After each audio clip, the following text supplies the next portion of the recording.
지난 시간에 우리가 효율성을 따지는 자와 가치를 알고 따르는 자, 이제 여기에 대해서 이야기를 했죠. 예수님에게 그 값비싼 향유를 부었을 때 누구는 그것이 효율 있는 일인가 없는 일인가를 따졌고, 누구는 예수님의 가치를 알고 그 가치에 따라서 선택하는, 이제 그 두 인물을 통하여서 이제 우리에게 메시지를 주었습니다.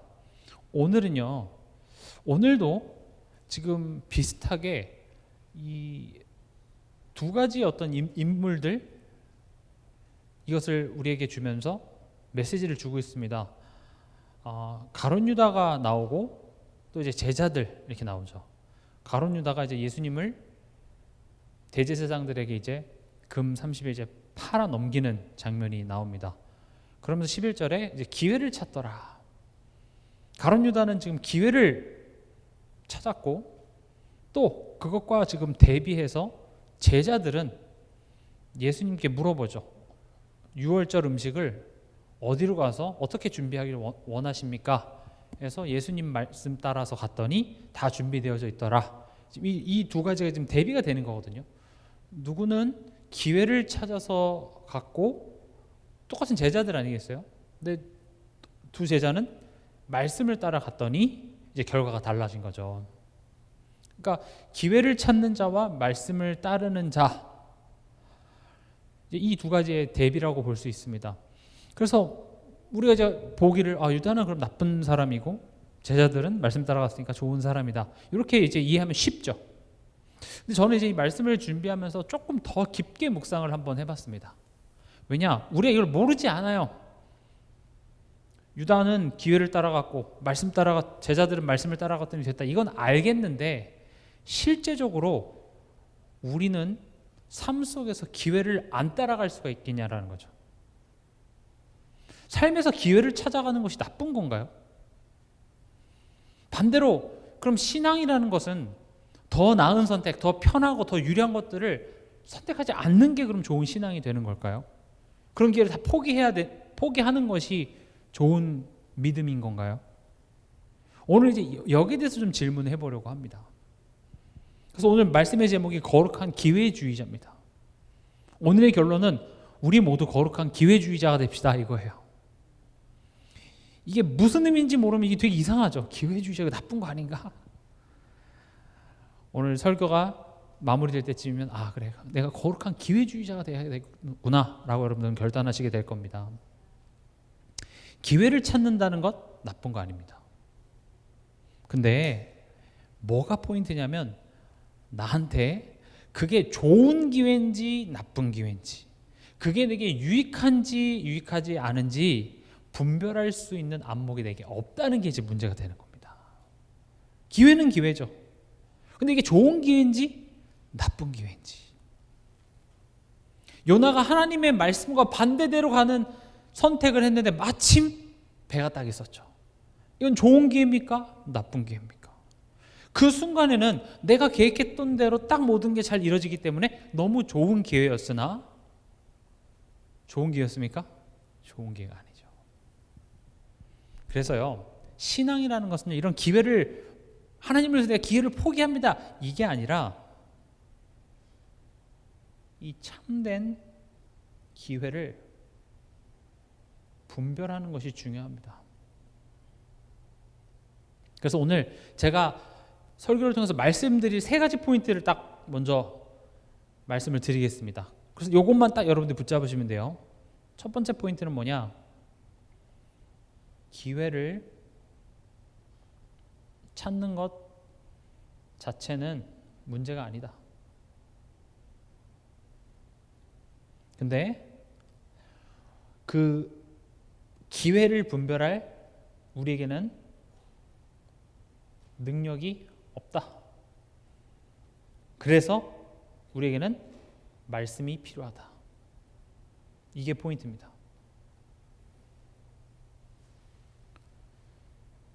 우리가 어떤 좋은 기회, 유익한 것들을 추구하려고 하는 것은 절대 나쁜 것이 아닙니다. 막 살아야 된다라는 말도 아니고, 또 청렴하게 금욕주의로 살아야 된다, 이런 차원의 내용이 아니라, 기회를 찾는 것은 인간의 본능이고 본성이기 때문에 그 자체를 나쁘다고는 할 수는 없으나 우리가 생각하는 그 좋다라고 하는 그 기회가 우리한테 이게 좋은지 나쁜지 분별할 수 있는 능력이 없다는 사실을 우리는 모르고 있어요. 내 생각엔 이게 좋은 기회라고 믿고 있는 거죠. 근데 그 분별력이 어디서 생깁니까? 말씀에서 생깁니다. 오늘 여기에 대해서 한번 이야기를 해보겠습니다. 첫 번째로, 우리는 모두 기회주의자다. 이건 안 좋은 의미의 기회주의자입니다. 우리 모두 다 기회주의자입니다. 여기서 말하는 기회, 그러니까 우리가 찾는 기회가 뭡니까? 이 기회를 통해서 우리는 뭘 하려고 합니까? 안심하려고 하죠. 그렇죠? 어떤 좋은 기회가 찾아왔습니다. 그럼 그 좋은 기회를 통해서 우리 뭐 하려고요? 결국 안심하고 또 기쁨을 얻고 내게 만족을 주는, 그러니까 총합치면 유익함이죠. 지금 오늘 본문에도 보면 대제사장에게 가룟 유다가 예수를 넘겨주고 가룟 유다는 은 30을 받으니까 11절에 그들이 듣고 기뻐하여 돈을 주기로 약속하니, 기쁨이 있습니다. 어떻습니까? 기쁨이 있는 기회, 서로를 만족시켜 줄 수 있는 기회, 좋은 거 아닙니까? 우리는요, 우리가 찾는 기회, 결국 내게 유익함을 주는 기회를 우리 모두 찾고 있습니다. 근데 성경은 이 안심과 기쁨과 만족을 줄 수 있는 분은 오직 하나님밖에 없다고 이야기를 하고 있는 것인데, 인간은 그걸 모르고 있는 거죠. 기회를 찾는 것 같지만 사실 우리는 하나님을 찾고 있습니다. 이 세상에 살아가는 모든 인간은 하나님을 찾고 있습니다.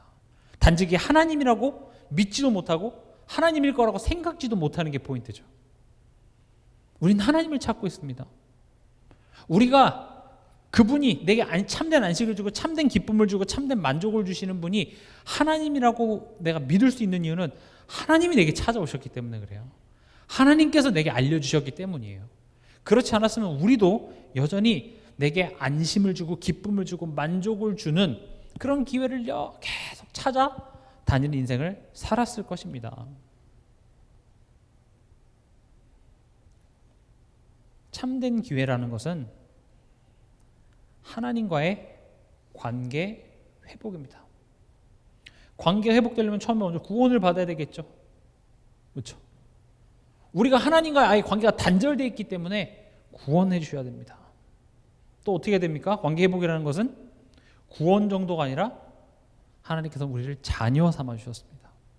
위기 가운데서 구원해 주시고 이제 너가 알아서 살아라가 아니라 자녀를 삼으사 이젠 하나님이 나의 아버지고 내가 그의 자녀인 것을, 하나님이 내 인생을 주관하고 통치하신다는 사실을 알고 누리는 것, 이게 우리가 사실은 추구해야 될 기회입니다. 문제가 생기잖아요. 하나님과 가까워질 기회네. 내가 하나님을 더 깊이 알아갈 기회네. 이게 올바른 우리가 찾아야 될 기회인데 우리는 이 참된 기회를 알지 못합니다. 그냥 내게 안심과 기쁨과 만족을 주는 것이 내게 유익하다고 생각하고 그것을 위해서 우리는 계속 열심히 일하고 그 기회를 획득하려고 하죠. 어렸을 때부터 그렇지 않습니까? 어렸을 때부터 좋은 대학, 왜 좋은 대학이 왜 좋은 대학입니까? 좋은 직장으로 취직할 수 있는 기회가 주어지니까요. 그렇죠? 학벌이 안 좋으면 좋은 직장에 서류 내밀지도 못하잖아요. 좋은 시험을 봐서 좋은 성적을 받아야 커트라인이라는 게 있잖아요. 좋은 기회가 주어지잖아요. 우리 인생은 끊임없이 어떤 그런 좋은 기회, 누군가의 만남, 어떤 좋은 학군, 이 기회를 계속 우리는 찾습니다. 그런데 이런 기회를 찾는 것 자체가 전 나쁘다 이렇게 얘기하는 게 아니라 그 기회가 무엇이 우리에게 유익한 기회인지 분별하는 것이 중요하다. 이걸 지금 말씀드리고자 하는 겁니다. 그럼 이제 가룟 유다가 나오죠. 우리가 가룟 유다가 예수님을 팔았다라는 사실은 잘 알고 있습니다. 근데 우리가 생각해 봐야 될 것은 왜 팔았냐라는 거죠. 왜 가룟 유다는 예수님을 팔았을까? 왜 팔았을까요? 첫 번째, 돈 때문입니다. 요한복음 12장 6절에 보면 지금 우리가 마가복음 14장 처음에 예수님께 그 향유를 깨서 붓는 장면에서 이제 제자들이 야 이거 팔아서 가난한 자 도우면 좋은데 라고 말했잖아요. 근데 요한복음은 그게 유다가 그렇게 말했다고 이야기를 합니다. 12장 그 6절인데 이렇게 말하면 가난한 자들을 생각함이 아니요 그는 도둑이라 돈괴를 맞고 거기 넣는 것을 훔쳐가미로라. 성경 가룟 유다를 돈을 조금 좋아해, 좀 돈에 예민해 이 정도가 아니라 도둑이라 이렇게 얘기를 합니다. 탐욕이죠. 그러니까 유다는요 돈을 좋아하는 정도가 아니라 지금 제자들과 이제 같이 공동 예산 이렇게 가지고 있는데 그거를 자기가 관리하면서 거기서 자기 삥땅치기도 했다라는 거예요. 도둑질 할 정도죠. 그러니까 결국 이 돈에 집착한다라는 것 자체가 거기에는요 상처와 결핍이 있습니다. 돈 중요합니다. 근데 뭔가 돈에 이렇게 집착을 하고 남의 것을 자꾸 탐하고 하는 그 자체가 벌써 여기는 상처와 결핍이 있다는 것이죠. 여러분들이 분명히 구분해야 될 것이 돈 자체가 죄악은 아닙니다. 성경에도 보면 돈을 사랑하는 것이 일만하게 뿌리다. 디모데전서 6장 10절. 지금 제가 적는 이 성경 구절에는요 다 돈에 관한 내용인데 돈을 사랑하는 것, 돈을 사랑하지 말고 돈을 갖다 버려라 이 말이 아니라 돈을 사랑하는 것에 대해서 지금 이야기를 하고 있습니다. 나중에 여러분들이 시간 되실 때 한번 찾아보시면 좋습니다. 디모데전서 3장 3절도. 지금 가룟 유다가 예수님을 왜 팔았냐 지금 이야기를 하는 겁니다. 가룟 유다는 단순히 돈을 조금 좋아했다 정도가 아니라 돈을 사랑했기 때문에 그렇습니다. 여기서 돈을 사랑한다라는 말은 무슨 말이냐?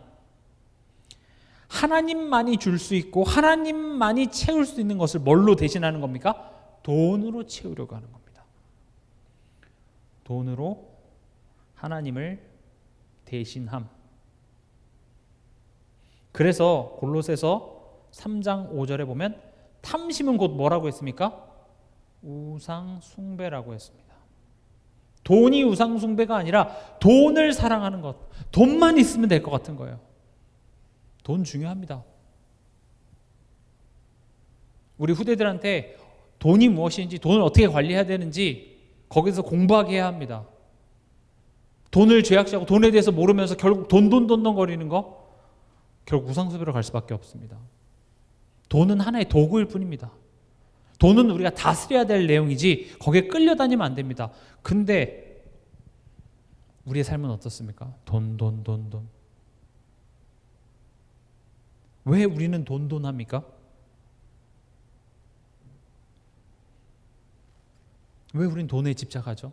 돈은요 우리 미래를 보장해 준다고 우린 믿고 있습니다. 맞기도 하죠. 지금 이 자리에서 오늘 내가 돈이 없어서 몇 끼 굶으신 분 계십니까? 적어도 이 자리엔 그런 분 안 계시죠. 우리가 지금 집이 없어서 뭐 역공역이나 서울 역전에서 주무신 분 계십니까? 저희 집 보세요. 제가 라면 끓여드릴 수 있고 저희 집에 방 많습니다. 춥지만 저희 집에 재워드릴 수 있습니다. 공짜로. 우리가 지금 뭘 먹고 잘 데가 없고 이게 아니라 오늘은 살았어요. 그런데 5년 뒤, 10년 뒤 내가 아플 수도 있고, 그렇죠? 또 내 자녀의 어떤 뭐 대학을 간다든지, 또 내가 언제까지 이렇게 열심히 일할 수 없을 수도 있잖아요. 그러니까 그 미래에 일어날 수 있을 것 같은 그런 여러 가지 일에 대하여서 우리는 두렵고 불안합니다. 그래서 우리가 돈 하는 겁니다. 돈은 중요합니다. 그러나 이 돈을 가지고 내 삶 속에 있는 두려움과 불안을 해결하려고 하다 보면 돈을 사랑하게 되는 겁니다. 여러분 돈 많은 사람은 되게 편하게 살 것 같죠? 절대 그렇지 않습니다. 오히려 우리처럼 돈이 좀 없는 사람은 그래 내가 돈이 좀 있으면 그래도 낫지 않을까라는 어떤 소망이라도 희망이라도 갖고 살아가는데 오히려 돈 때문에 좀 편한 삶에 사는 사람들은 어떤 마음이 드냐? 이걸 잃어버릴까에 대한 두려움 속에 항상 살아갑니다. 차라리 그게 낫습니까? 저도 그게 나은 것 같긴 합니다. 그러나 포인트는 돈이 우리 삶 속의 불안함, 두려움을 끝내주지 못한다라는 것이죠. 다시 말하면 하나님께서 내 삶을 통치하시고 인도하신다는 그 사실을 믿는 그 믿음이 줄 수 있는 평안함을 돈이 대신할 수 없다 이겁니다. 여러분들이 예배 시간을 통해서 말씀을 통하여서 하나님이 나의 하나님이셔서 하나님이 지금까지 나를 인도해 오신 것처럼 나의 앞으로 달려갈 그 인생 또한도 하나님이 통치하고 인도하신다는 사실이 믿어짐 속에서 여러분들이 평안함을 누리시기 바랍니다. 그게 없이 돈을 벌고 하면 그게 결국 돈을 사랑하는 게 된다니까요. 똑같이 돈을 벌고 똑같이 내가 미래를 위해서 저축도 하고 뭔가 대비를 하는 게 나쁘다라는 것이 아니라 그 돈만 있으면 지금 이런 두려움, 불안을 해소해 줄 수 있을 거라고 생각하고 하는 것 자체가 결국 돈을 사랑하는 것이 되고, 그게 아니라 불안하지만 내가 예배 시간에 또 말씀 앞에서 하나님을 더 깊게 알아가면서 맞아, 그래, 나의 삶을 인도하시는 분도 하나님이시고, 그리고 결국은 하나님께로 빈손으로 다 돌아갑니다. 그러나 저러나 부자들은 하루에 10끼씩 안 먹더라고요. 똑같이 삼시세끼 먹습니다. 큰 집에 살아도요, 오른쪽 팔을 큰 방에 두고 왼쪽 팔 다리로 작은 방에 이렇게 앉아요. 똑같이 그냥 그 침대 그거 하나예요. 똑같은 거는 방금 우리랑 똑같다니까요. 조금 더 맛있는 거 먹는 것뿐이에요. 근데 이 누군가 내가 이뤄낸 것을 누가 가져갈까 봐 거기에 속앓이해서요, 밥도 제대로 못 먹어요. 차라리 속 편한 우리가 낫지. 뭐 이렇게라도 좀 위안을 삼아야 되지 않겠습니까? 다시 말씀드립니다. 돈이 나쁘다, 좋다 이런 이야기를 하는 것도 아니고, 돈을 많이 갖고 있는 게 나쁘다, 또 적게 갖고 있는 게 좋다 이런 말을 하는 것이 아니라 돈을 사랑하는 것, 즉 돈으로 하나님을 대신하려고 하면 돈이 많던 적던 그게 뭐라고요? 결국은 우상 숭배가 된다는 것이죠. 지금 가룟 유다는 예수님을 파는 것이 돈을 벌 수 있는 기회라고 생각했어요. 이게 제정신입니까? 근데 우리가 삶 속에서 선택하는 것, 우리가 집착하는 거 보면 우리가 지금 가룟 유다 보면서 네 제정신이냐라고 하는 거랑 똑같이 하나님도 우리한테 지금 그렇게 얘기하고 있어요. 오늘 여러분들이 가룟 유다를 보면서 난데 이렇게 보여줘야 말씀을 제대로 보고 있는 겁니다. 가룟 유다 이 나쁜 새끼 어떻게 예수님을 팔 수 있어. 가룟 유다 욕하지 마시고 가룟 유다가 나구나 이렇게 보이셔야 돼요. 돈 때문에 예수님 팔았잖아요. 여러분들은 여러분들 삶 속에 돈 때문에 하나님 의지하고 하나님께 가까이 갈 수 있는 예배 얼마든지 포기하잖아요. 하나님이 여러분들 삶 속에 먹고 사는 문제, 돈 이거 딱 하면 여러분 얼마든지, 그러니까 솔직히 말하면 우리 예수님 한 수십만 번 팔았습니다. 진짜로 내 꼬라지를 알면은요, 우린 하나님한테 할 말이 없습니다. 진짜입니다. 하나님 왜 이렇게 축복 안 해주세요? 내가 이렇게 열심히 했는데. 우리가 가룟 유다라니까. 내가 돈을 버는 게 문제가 아니라 지금 두려웠어요. 이거 하나면 안 될 것 같아서요. 근데 오늘 본문을 보면 하나님이 다 예비해 두셨는데 그거 안 믿고 이걸 어떤 기회로 봤습니까? 예수 팔아서 돈 벌 기회로 봤어요. 특히 우리 다음 세대들, 청년들 잘 들으시기 바랍니다. 여러분들이 나중에 커서 내가 자리 잡으면 뭐 잘할 것 같죠? 절대 그렇지 않습니다. 지금부터 내가 어떤 선택을 하는지가 그게 내 미래의 모습입니다. 여러분들이 어렸을 때 우리 가정에 돈이 없고 그래서 그런 결핍 때문에 돈 하면은요, 하나님은요 축복해 줄 것도 막습니다. 또요, 여러분들의 돈을 쓰는 그 소비 패턴을 보면은요, 결국 다 뭐가 있냐? 질투, 허영심, 인정욕구 다 있습니다. 여러분들이 한 달 동안 내가 쓴 돈을 한번 어디에 썼는지 한번 보시라니까요. 다 내 안에 있는 그런 공허함, 뭐 사실 남들 그렇게 관심도 없는데 그 남들한테 관심 받기 위해서, 나 이거 했다 이거 자랑하기 위해서. 여러분 명품 가방 사고 싶지 않으신 분 계십니까 혹시? 명품 가방, 뭐 루이비통 뭐 이런 거 있죠. 샤넬 이런 거. 근데요, 만약 여러분들이 아무도 없는 무인도에 계신다고 생각해 보세요. 무슨 똥이 뭡니까? 그렇죠? 거기선 차라리 염소똥, 소똥 그걸로 이렇게 비료해갖고 뭘 키우는 게 훨씬 낫지. 그런 건 필요가 없습니다.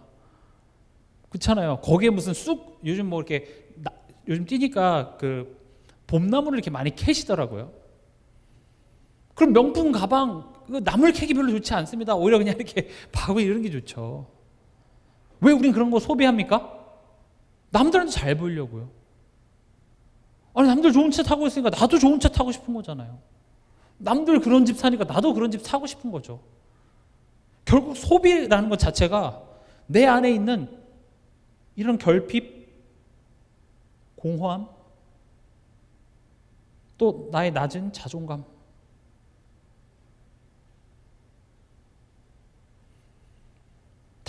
다 이 내면의 이런 것들을 돈을 소비하는 것으로 만족을 얻으려고 그래요. 저도 공감합니다. 다이소 가서 그렇게 물건 많이 이렇게 사갖고 오면 재밌어요. 그런 쇼핑도 하지 마라. 그런 건 아니지만 지금 돈을 사랑하는 것, 여기에 대해서 지금 설명을 하려고 합니다. 하나님께서 나를 사랑하신다는 이 믿음으로 내 이 빈 공간이 채워져야 됩니다. 보세요. 결국 돈을 가지고 지금 이걸 대신하는 거 아니겠습니까? 내 삶의 그 불안함을 보장받고 싶은 거예요, 돈으로. 내가 얼마나 귀한지, 내가 얼마나 소중한 존재인지, 내가 명품 옷을 입고, 내가 좋은 차를 타고, 좋은 집 사고, 내가 남들 있는데, 야, 내가 쏜다 해서 그거 쏘는 것으로 내가 얼마나 귀한 사람인지를 인정받고 싶어 하는 거잖아요. 다 그래요, 소비들이 보면. 근데 하나님이 나를 사랑하신대요. 하나님이 나를 위해서 자기 아들을 아낌없이 십자가에 못 박았습니다. 이런 얘기가 시시하십니까? 하나님이 나를 귀하게 여기십니다. 그게 내 가치입니다. 여러분들의 연봉이 뭔지, 여러분이 어떤 동네에 살고 어떤 아파트에 살고 그런 게 여러분들의 가치를, 세상은 그걸 갖고 평가할지 몰라도 하나님이 나를 사랑하신다가 제일 중요합니다. 그리고 기억하십시오. 세상 사람들은요, 나한테 그렇게 관심 없습니다. 솔직히. 우리 막 사람들이 막 내가 무슨 옷 입고 내가 뭐 이렇게 무슨 차 타고 뭐 동창회 같은 거 가서 뭐 하면 다 나 관심 있을 것 같죠? 아무도 관심 없습니다. 적당히 하세요. 그런데 우리 이게 잘 안 나져요. 그래서 우리가 가룟 유다입니다. 우린 그것을 위해서 예수님을 얼마나 많이 팔고 있는지 여러분들이 스스로 한번 점검해 보시기 바랍니다. 또 가룟 유다가 왜 예수님을 팔았을까요? 가룟 유다의 그 기대에 예수님이 부응하지 못했습니다. 가룟 유다는요, 열심당원이라고 이제 신학자들은 봅니다. 그때 당시에 열심당원은 뭐냐? 지금 로마의 식민지였잖아요. 그래서 그 로마 식민지로부터 해방되기 위해서 막 그런 운동을 했던 사람들이 열심당원입니다. 그래서 가룟 유다도 그래, 메시아이신 그 그리스도, 기적도 베풀고 그 예수님이 뭔가 이 로마 정권을 무너뜨리고 사회 정의를 구현해 주실 줄 알았는데 예수님의 행보가 어떻습니까? 자꾸 죽는데요. 나 죽을 거야. 나 아빠에게 돌아갈 거야. 그러니까 보면 볼수록 예수님이 내가 기대했던 거랑은 좀 다르신 거야. 메시아라면 저러면 안 될 것 같은데.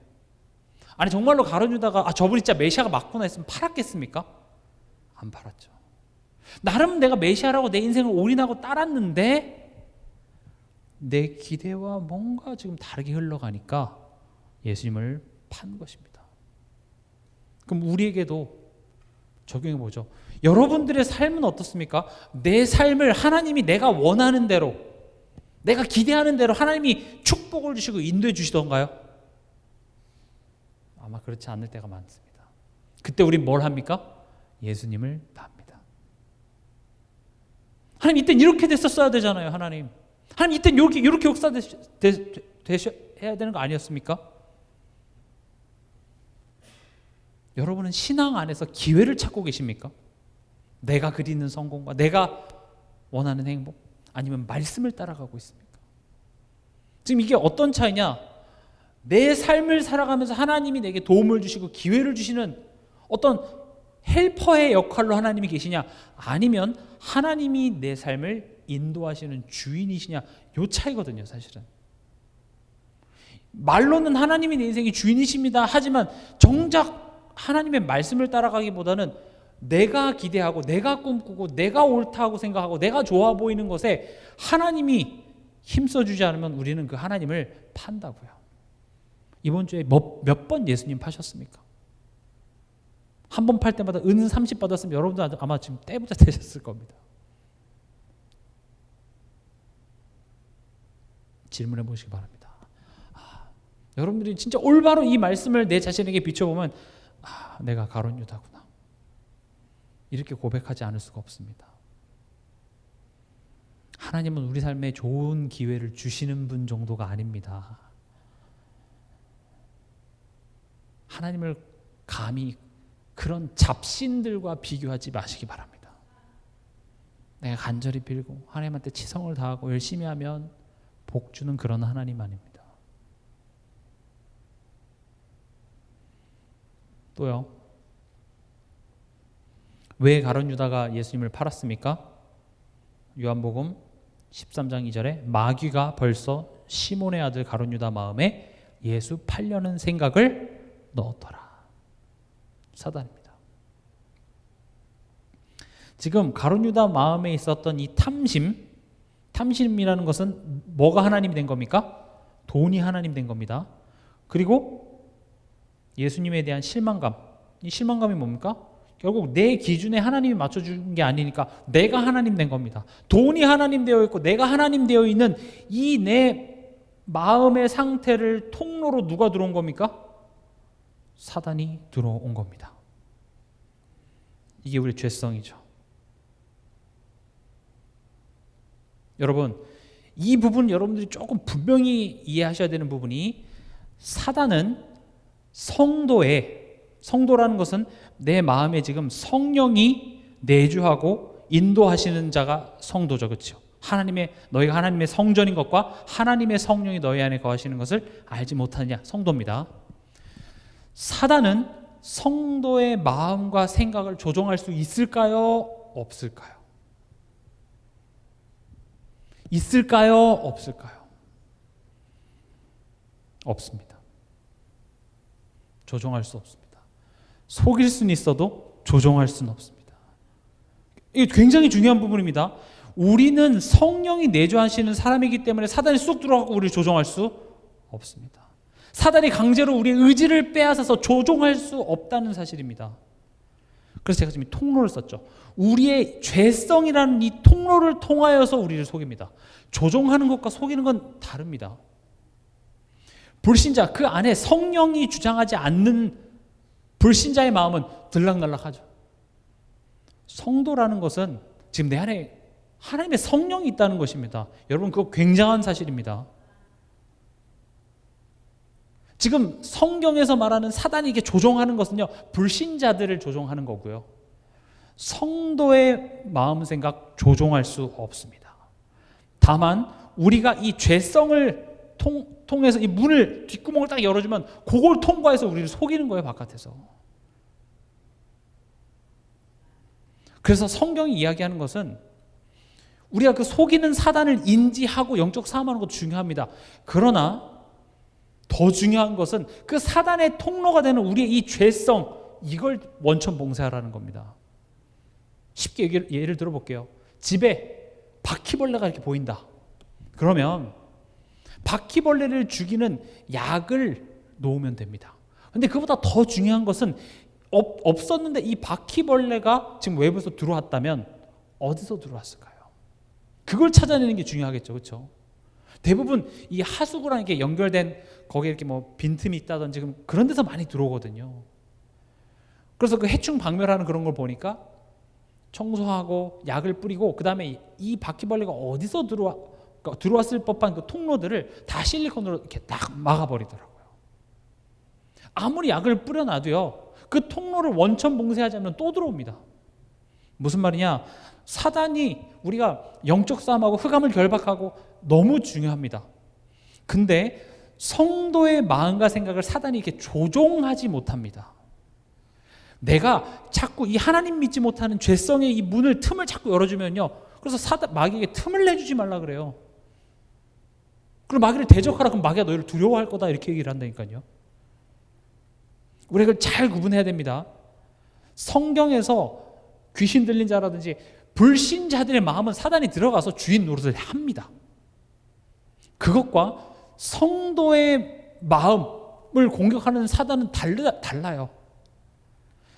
사단은 뭐예요? 피조물이고 지금 우리 안에 계신 분은 누구예요? 창조주 하나님이십니다. 사단은 꼼짝도 못합니다. 사단은 속일 뿐입니다. 기억하시기 바랍니다. 내가 하나님의 성전인 것과 하나님의 성령이 너희 안에 거하시는 것을 알지 못하느냐. 그래서 사단 꺾어라 보다 더 중요한 게 뭐냐? 내 안에 죄성입니다. 하나님 믿지 못하는. 그래서 하나님은 우리의 죄성을 드러내서 치유케 하시는 겁니다. 그 근본이 해결되지 않으면 계속 통로가 돼서 우리는 계속 속는다니까요. 이해가 되십니까? 내 안에 사단의 통로, 즉 이 죄성을 하나님께서 문제와 사건과 이런 것 통해서 드러내시고, 여기가 구멍이었네. 여기를 통하여서 지금 사단이 자꾸 나를 이렇게 속였었구나. 내가 여기에서 자꾸 넘어졌었구나. 그걸 내가 딱 알고 믿음으로 하나님을 신뢰해버리면 뭐예요? 사단이 들어올 구멍이 없습니다. 결박하고 자시고 아니라 그냥 들어올 구멍이 없어요. 오늘 밤 여러분들이 나는 가룟 유다와 다를 바가 없는 사람이구나 인정하시기 바랍니다. 참된 기회는 뭡니까? 참된 기회는 하나님께로 이끄는 것이 참된 기회입니다. 좋은 기회는 뭐죠? 우리가 흔히 참 좋은 기회다. 좋은 기회는 나에게 이익이 되는 것. 이게 좋은 기회죠. 근데 뭐가 나에게 이익입니까? 나에게 이익은 하나님입니다. 하나님께로 가까이 가는 것, 하나님을 더 깊게 알게 되는 것, 하나님으로 기뻐하고 하나님으로 안심하고 하나님으로 평안을 얻고, 이게 지금 성경이 우리에게 지금 계속 얘기하는 이것이 너에게 참된 기회야. 앞서 설명드렸던 것처럼 그래서 신앙은 어떤 좋은 기회를 포기하는 것이 아니라 분별할 수 있는 것이 중요합니다. 무엇이 참된 기회인지 이걸 분별할 수 있는 우리에겐 안목, 즉 눈이 필요합니다. 분별이 뭡니까? 뭐가 진짜 내게 유익하고 뭐가 진짜 내게 유익하지 않는지 내가 판단할 수 있는 거죠. 그래서 이번 주 수요일에도 말씀드렸다시피 이 고난이 우리에게 이 안목을 키워주는데 고난 속에 참된 기회가 있습니다. 고난이 뭐라 그랬죠? 여러분, 고난에 대해서 그냥 고난은 힘들어야 된다, 고생해야 된다, 이게 고난이 아닙니다. 고난은 내 수준, 또 내 감정, 내 어떤 기대, 이대로 가지 않고 그 시간을 견디고 또 오히려 그 속으로 들어가는 것, 이게 우리에게 고난입니다. 더 쉽게 말하면 우리가 하나님의 인도하심을 믿고 기다리는 것이 우리에게 고난으로 느껴지는 것입니다. 왜냐하면 우리의 본능과 맞질 않아요. 그걸 우린 고난이라고 부릅니다. 하나님이 그냥 우리를 힘들게 하려고 너 이 정도 참으면 내가 그 보상으로 주는 것이 아니라 하나님이 지금 우리 올바른 길을 이끄시고 있는데 그게 하나님을 믿고 신뢰하는 것 자체가 나랑 안 맞아요. 불안해요. 안 될 것만 같아요. 그러나 하나님이 말씀하셨으니까 그 시간을 내가 하나님의 때를 기다리고 앉아있는 그게 우리에게 너무 힘들고 불안하니까 그걸 우리 뭐라고 부른다고요? 고난, 이렇게 불러요. 이스라엘 백성들한테 여리고성 도는 거 고난 아니었을까요? 애초에 왜 여리고성이 있습니까? 왜 돕니까? 하나님이 네 손에 주었다 하면 바로 무너졌었어야 되는데 그걸 돌라고 합니다. 돌면서 점점점 무너지는 것도 아니고 안 무너져요. 돌면 돌수록 안 될 것 같은 거예요. 이게 뭐냐 싶죠. 그게 왜 고난입니까? 내 수준은 이해가 안 돼서 그래요. 지금 내 기대대로 지금 하나님이 이끄시는 게 아니라 우리의 기대는 뭡니까? 편한 길이에요. 고생 없는 길입니다. 근데 사실은 이 고난이 뭡니까? 하나님을 경험할 수 있는 참된 기회였습니다. 고난에 대한 여러분들의 해석이 달라지시기 바랍니다. 여러분들이 힘든 것은 하나님이 믿어지지 않아서 힘든 겁니다. 하나님이 지금 이 상황 속에 하나님이 아무것도 못하실 거라고 생각하니까 이 힘든 거라니까요. 그래서 성경이 요구하는 믿음은 하나님이 계신 것과 그를 찾는 자에게 상 주시는 이심을 믿어야 할지니라. 지금 우리 가정에 있는 이 경제 문제 속에 하나님이 계시다고 생각하지 못하기 때문에 이게 되게 고난으로 오는 겁니다. 믿어도 하나님 즉각적으로 뭔가 안 해주니까, 이러다 망할 것 같으니까, 죽을 것만 같으니까, 그게 내게 고난 이렇게 느껴지는 겁니다. 근데 하나님 그 고난 속에서 내가 일하고 있음을, 내가 널 붙잡고 있음을, 내가 너를 인도하고 있음을 겪어봐. 그게 고난이라는 학교입니다. 그래서 우리 삶 속에 계속 이런 고난이 있다는 것은 하나님이 지금 나를 포기하지 않으셨다는 것입니다. 나를 계속 빚어가신다는 그 하나님의 일하심이 바로 고난인 것이죠. 우리에겐 이런 분별할 수 있는 분별력이 없기 때문에 하나님께서 말씀을 주시고 그것을 순종케 하십니다. 오늘 제자들이 예수님께 질문하죠. 어디서 유월절을 준비하기를 원합니까? 예수님 뭐라고 하십니까? 야, 성에 들어가면 어디라고 딱 얘기해 주면 좋잖아요. 지금 예수님 이미 장소 알고 계십니다. 뭐 경기도 부천시 뭐 어디 딱 몇 호 가. 거기에. 네. 그럼 얼마나 서로 좋잖아요. 근데 뭐라고 얘기합니까? 성에 들어가. 가면 물동이를 든 사람이 있어. 그 사람을 따라가. 그 사람을 따라가서 그 집에, 그 사람이 들어간 그 집에 그 집주인한테 아, 우리 선생님이 뭐 준비했냐고 무턱대고 들어가서 내 제자들과 함께 유월절 음식 먹을 나의 객실이 어디 있느냐. 죄송합니다. 미친놈 아닙니까? 남의 집 들어서 야, 내가 묵을 것이 어디 있냐. 이런 게 어디 있습니까? 그렇게 얘기하래요. 그건 합리적인 계획도 아니고 설명도 아니고. 예수님 지금 성격이 굉장히 이상한 사람입니까? 너무 지금 그냥 집을 얘기해 주세요. 하나님 어디라고요? 몇 동 몇 호. 그럼 되잖아요. 아, 근데 왜 이러는 거야? 진짜. 왜 그럴까요? 여기서 신앙이 갈리는 겁니다. 우리는 뭔가 이해해야 돼. 내가 납득해야 그제서야 움직이는데 성경이 요구하는 것은 순종하랍니다. 말씀 따라 가라는 거예요. 이것도 결국 사실은 하나님의 훈련이었습니다. 네 수준대로 너가 이해돼서가 아니라 내가 이미 준비하고 내가 아니까 너는 그 말씀을 따라서 순종해라. 이게 기회입니다. 아무리 좋은 기회가 있어 내가 그것을 잡지 않으면 의미가 없습니다. 제가 제일 후회하는 거, 제가 영국 유학 시절에 비트코인에 대해서 제가 논문을 썼네요. 그때 비트코인 얼마 안 했거든요. 10만 원도 안 했어요.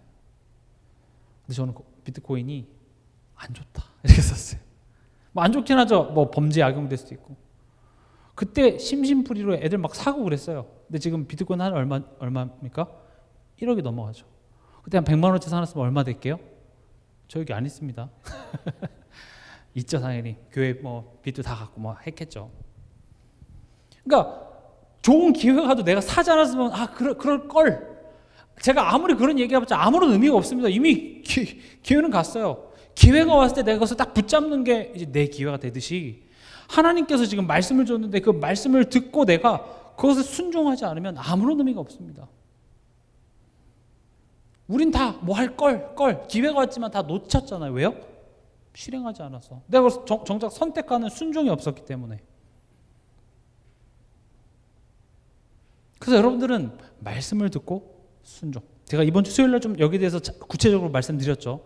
말씀에 순종한다는 것은 성경에 나온 모든 요구들을 토시하다 하나 안 틀리고 다 완벽하게 지켜야 된다라는 개념으로 이해하시기보다는 우리 삶 속에서 내 감정과 생각이 지금 이 상황 속에서 나를 이끄는 그런 순간, 화가 나서 옛날 같았으면 내가 그냥 화를 내버리고 짜증을 그냥 내서 내 감정에 반응밖에 못하는데 그 순간에 내 마음속에 이번 주에 내가 들었던 메시지, 하나님 성경 말씀이 딱 떠오르는 거예요.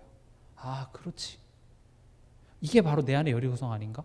그래서 내가 했을 법한 선택이 아니라 말씀 따라서 내가 그 말씀이 시키는 것들을 도전해 보는 것, 그걸 보고 말씀 따라가는 삶이라고 얘기합니다. 여러분, 진짜 그게 안 되면요, 말씀만이 나를 바꿀 수 있습니다. 말씀이 대단하고 말씀이 성취되고 이런 말을 많이 해서 되는 게 아니라 실제로 그러면 그 내 생각에 말씀을 적용해보고 그 말씀 따라서 말씀을 순종하는 선택을 했을 때 하나님이 어떻게 바꿔내시는지가 체험이 돼야 될 거 아니겠습니까? 오늘 이 제자들은 어떻게 했습니까? 정말로 예수님이 말씀하신 대로 갔더니, 같이 읽어보겠습니다. 16절에 제자들이 나가 성내로 들어가서 예수께서 하시던 말씀대로 만나 유월절 음식을 준비하니라. 정말 그랬습니다. 가니까 다 준비되어 있어요. 가면서 여기 맞아? 서로 이렇게 눈빛 쳐다보면서 했겠죠. 근데 어쨌든 제자들도 지금까지 예수님이 훈련을 계속 시키셨잖아요. 설명을 해주시기도 했지만 때로는 그 말씀을 의지해서 가보도록. 그랬을 때 나의 믿지 못하는 것들이 드러나고 하나님 말씀대로 되는 것들을 많이 삶 속에서 체험하다 보니까 제자들 그 말씀 따라 갔는데 뭘 확인했습니까? 하나님이 예비하셨더라. 하나님이 다 준비해 놓고 계셨구나. 그것을 깨닫게 되는 겁니다. 그럼 이 말씀을 우리에게 적용하는 게 중요하겠죠.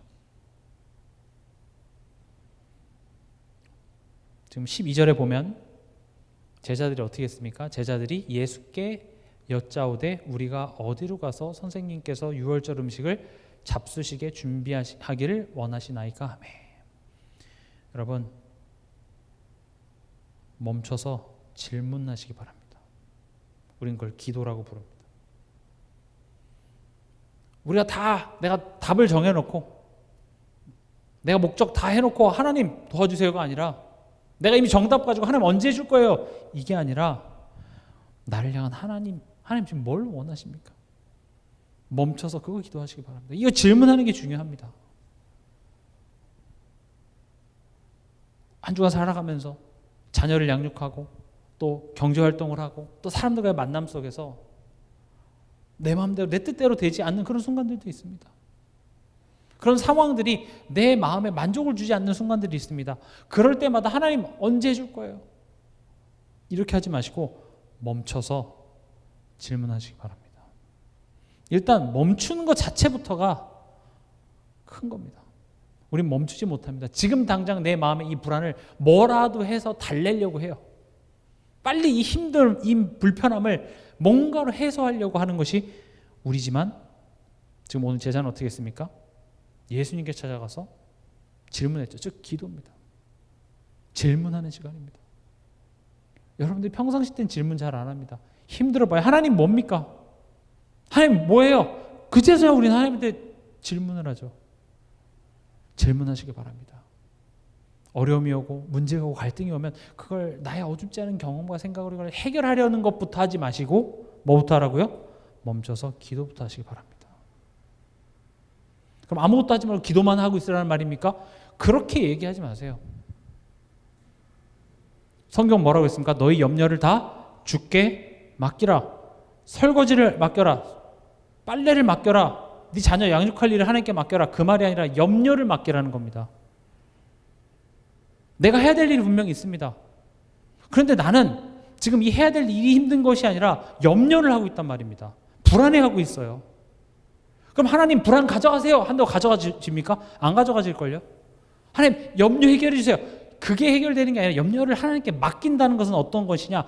하나님이 어떤 분이신지를 내게 들려줄 때, 그게 내게 믿어질 때 염려가 맡겨지는 겁니다.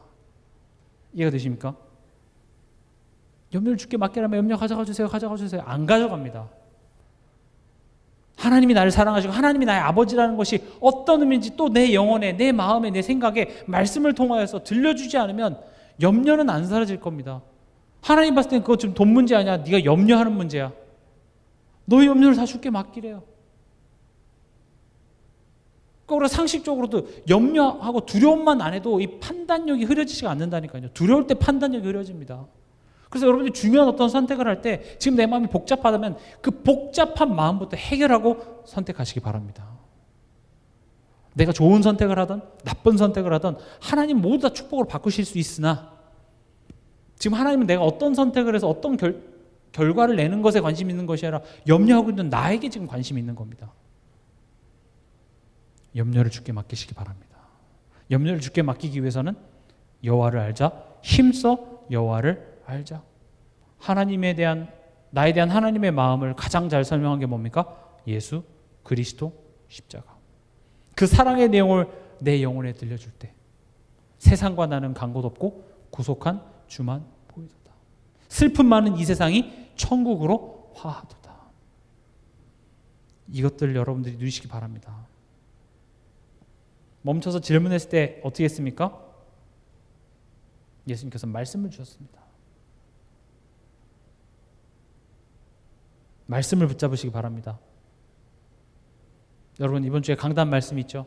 붙잡으시기 바랍니다. 제가 말씀드렸습니다. 성경이 하나님의 말씀입니다. 근데 여러분들이 잘못 오해하면 그럼 목사님 설교는 하나님 말씀 아니니까 들을 필요 없지 않습니까? 성경만 읽으면 되지 않습니까? 이론적으로는 맞지만 틀립니다. 왜냐? 우리는 성경을 내 마음대로 읽고 나 편한 대로 해석하기가 너무나도 쉽습니다. 그래서 하나님께서는 주의 종을 통하여서 그 성경을 통한 하나님의 뜻을 올바로 읽고 해석할 수 있도록 가이드라인을 주시는 겁니다. 그래서 여러분들이 성경 구절을 딱 붙잡고 이번 주 강단 말씀의 어떤 제목과 그런 방향을 여러분들이 생각하시면서 붙잡으시기 바랍니다. 그리고 붙잡고 끝나는 것이 아니라 실천이 있었죠. 어떤 실천이 있었습니까? 13절에 보면 예수께서 제자 중에 둘을 보내시며 이르시되 성내로 들어가라.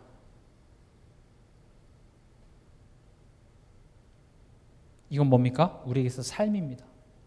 현실입니다. 가정으로 들어가. 그리하면 물 한 동이를 가지고 가는 사람을 만나리니. 만남이 있습니다. 즉 인간관계입니다. 우리가 살아가면서 혼자만 살아가지는 않잖아요. 누군가와 만나죠. 가장 작은 단위로는 우리 가족 만나잖아요. 그리고 14절에 보면 그 집 주인에게 이르되 선생님의 말씀이 내가 내 제자들과 함께 유월절 먹을 나의 객실이 어디 있느냐 하시더라 하라. 이 말씀을 여러분들이 순종하고 또 그 말씀을 전하라는 겁니다.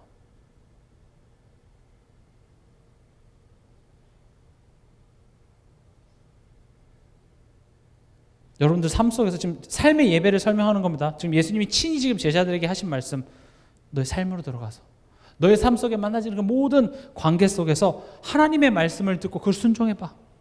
또 그 말씀을 그 사람에게 전해라. 그랬을 때 어떤 일이 일어납니까? 하나님께서 친히 예비하신 것 보게 된 이것을 본 자를 보고 우리는 증인 이렇게 부릅니다. 오직 성령이 너에게 임하시면 너희가 권능을 받아서 뭐가 된다고요? 증인 되리라. 봐야 됩니다.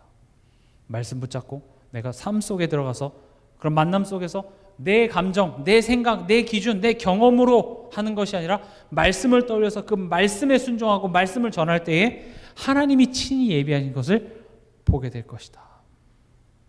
결론입니다. 여러분 오늘 말씀의 제목 거룩한 기회주의자가 되시기 바랍니다.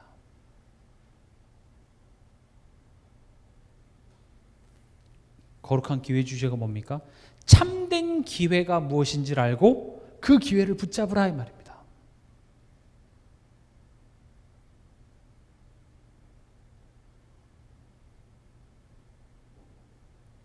그 기회를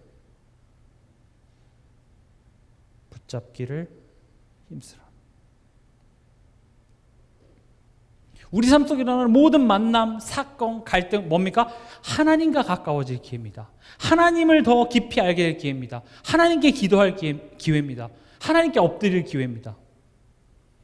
이게 거룩한 기회주의자입니다. 하나님, 오늘도 나의 믿음을 더욱더 견고하게 만드시기 위해서 나에게 이런 걸 허락하셨군요. 하나님, 내가 하나님을 더 알기 원합니다. 이 문제와 사건이 지금 날 힘들게 하지만 이 사건을 통하여서 나를 향한 하나님의 마음이 더욱더 깊게 깨달아지게 하실 줄 믿습니다. 이 고난이, 이 어려움이 나를 무너뜨릴 수 없습니다. 이 문제 앞에서 내 감정이 나를 주장하게 하지 마시기 바랍니다. 왜냐? 그런 감정을 통로로 누가 지금 속여요? 사단이 자꾸 속여요. 그래서 통로를 원천 봉쇄하시기 바랍니다. 그렇지, 이건 하나님과 가까워질 기회지. 그럼 사단이 감히 어찌 우리를 속입니까? 말씀 맺겠습니다. 거룩한 기회주의자. 이번 한 주간도 이 말씀을 기억하시면서 승리하는 그런 한 주간 되시길 주님의 이름으로 축원합니다.